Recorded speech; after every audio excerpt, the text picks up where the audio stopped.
Hello everyone, welcome to our online classes. Students, today we will read our English Reader Native Books 10 chapter The Great Stone Face second part. Let's see. Before you read, आपके पढ़ने से पूर्व Many years passed, अनेक वर्ष गुजर गए. Ernest was now a man of middle age. Ernest अब एक अधेड़ उम्र का व्यक्ति था.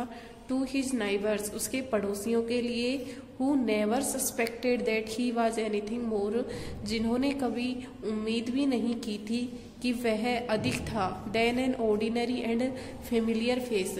उसके पड़ोसियों के लिए जिन्होंने कभी उम्मीद भी नहीं की थी, वह कौन? जो अर्नेस्ट था वह एक साधारण और परिचित चेहरे से भी अधिक कुछ महत्व रखता था. He was only a humble and hard working. Humble means विनयशील, विनय, विनम्र. वह एक विनम्र और कठिन परिश्रमी व्यक्ति था.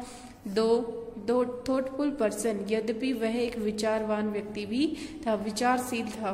बट लेकिन what about the old prophecy, लेकिन उस पुरानी भविष्यवाणी का क्या हुआ? वाज इट एवर फुलफिल्ड, क्या वह कभी सत्य हुई? Let us read and find out, आइए पढ़िए और उसे खोजते हैं. इस स्टोरी को हम पढ़ते हैं और उसमें खोजते हैं कि क्या वह कभी सत्य हुई. क्या उस विशाल वज्रमुख्य चेहरे वाला जैसा वाला व्यक्ति कोई वहां आया? द ईयर्स हरिड ऑन, कई वर्ष जल्दी जल्दी निकल गए. And brought white hairs upon the head of Ernest.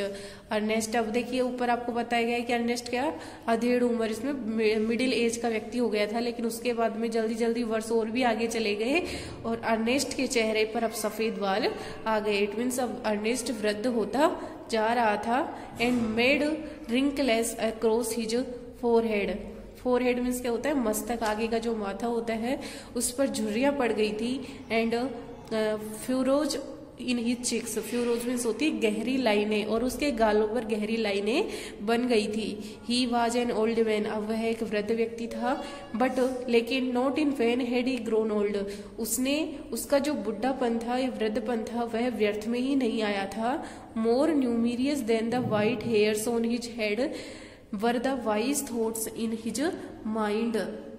जितने उसके सफेद बाल नहीं थे उससे कहीं अधिक उसके मस्तिष्क में अब बुद्धि या विचारशील भावनाएं आ चुकी थी. And Ernest had ceased to be obscure. Obscure means होती है नॉट वेल नोन, अर्थात वह एक ऐसा व्यक्ति बन गया था जिसको कि कोई जानता नहीं हो, ऐसा हो ही नहीं सकता. उसको सब वे व्यक्ति जानने लग गए थे. वह किसी से भी अनजान नहीं था. अनशोट फॉर, दूसरे लोगों से ज्यादा. अनडिजायर्ड, जिसकी इच्छा ही नहीं की गई हो. Had come the fame which so many शिक, उसको इतनी अधिक प्रसिद्धि मिल चुकी थी. He had become famous beyond the limits of the valley, उस घाटी की सीमाओं से भी अधिक वह प्रसिद्ध हो चुका था. इट मीन्स जो उस घाटी में लोग रहते थे वहां पर किसी को भी इतनी प्रसिद्धि नहीं मिली थी जितनी कि अर्नेस्ट को मिली थी. कॉलेज प्रोफेसर्स, महाविद्यालय के जो प्रोफेसर हैं, and even the active man of cities, शहरों के कुछ सक्रिय दबाव वाले व्यक्ति, केम फ्रॉम फार टू सी, उससे मिलने आते थे. एंड कन्वर्ट्स विथ अर्नेस्ट, और अर्नेस्ट से बातचीत करने के लिए आते थे. And he received them with gentle sincerity, और वह उनका सज्जनता से और स्वागत करता था. And spoke freely with them of what ever came uppermost और ले डीपेस्ट इन हिज हर्ट और देयर ओन, वह अपने अंतर्मन की बातों को मुक्त रूप से उनके साथ में स्वतंत्र होकर उनके साथ बातचीत किया करता था. वाइल दे टॉक्ड टुगेदर, जब वे एक दूसरे से बातें करते थे. हिज फेस वुड ब्राइटन, तो जो अर्नेस्ट था उसका चेहरा चमकने लग जाता था.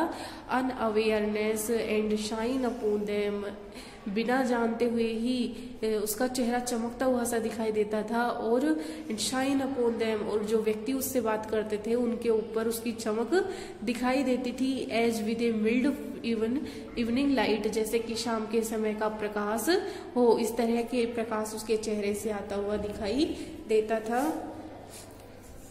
While Ernest had been growing old, यद्यपि अर्नेस्ट अब वृद्ध होता जा रहा था, God had granted a new poet to this earth.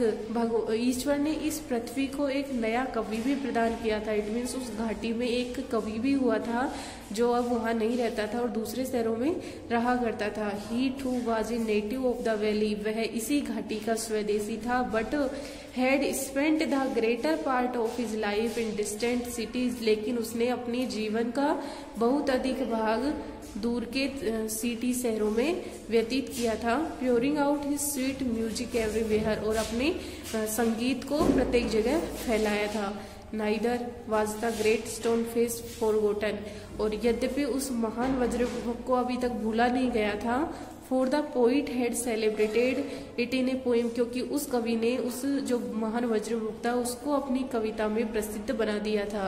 The songs of this poet found their way to Ernest. और अब इस कवि के गीतों को अर्नेस्ट तक जाने का रास्ता मिल गया था. He read them after his customary toil, seated on the bench before his cottage door. Ernest जो था वह उस कवि की कविताओं को अपनी कुटिया के बाहर बैठे हुए बेंच पर और अपने दैनिक कार्य जो उसका रोजाना का कार्य होता था उसको समाप्त करके उस कविताओं को पढ़ता था. As he read he lifted his eyes to the mountain. और जब वह उस कविताओं को पढ़ता था तो वह अपनी निगाहों से उन महान वज्रमुख की तरफ भी देखता था. और क्या कहता था Ernest? O great stone face. अरे महान वज्रमुख. He said. उसने कहा, is not this man worthy to be your likeness. क्या यह आदमी तुमसे समानता नहीं रखता है? तो यहाँ पर अर्नेस्ट किसकी बात कर रहा है? ये उस कवि की बात कर रहा है कि क्या यह कवि तुम्हारे चेहरे से समानता नहीं रखता है. तो आज के लिए इतना ही. Next time next video read करेंगे. थैंक्स.